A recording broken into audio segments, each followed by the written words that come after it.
Ey jawan dost, ikimizden çüreyim. Ol ciddi kulağın aç.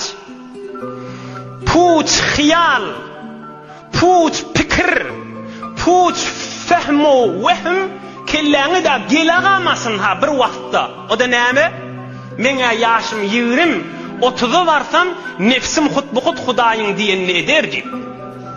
Ya 40'a varsam ol qana adam bolaryn, hutbuhut özüm nefsim Hudaýyň diýenini edermendi. Ya 50'a varsam dogrular öýdedi. Häzir jawanlyk bolýar. Ya 60'a varsam dogrular halis puç hiyallyk 90'a varsa da dogrulyp bermez. Mına halis tut çıkar kelleňdi. Dogrujak bolsa dogrular diýip kan adamlary var. Yaşı 50'a varıptır, 60'a varıptır, 70'a varıptır, 80'a varıptır. Häzirde onumunu gıybet edip, häzirde namazynyň kazasyny almany, häzirde alham kul huwallahyny dogrulmany, häzirde görüni aza berip, döwrüň näkiler güldürjek bolup ömrüni puç geçiren akmy? Geçirmän duran akmy meger? Häzirde bir nefer gıybet etse, azal kep bilen eziyet berdi. Häzirde bir diniň ýyzyna gelip bereni Allah kuwady bolmany gelip beren adamlar görmeýärmi?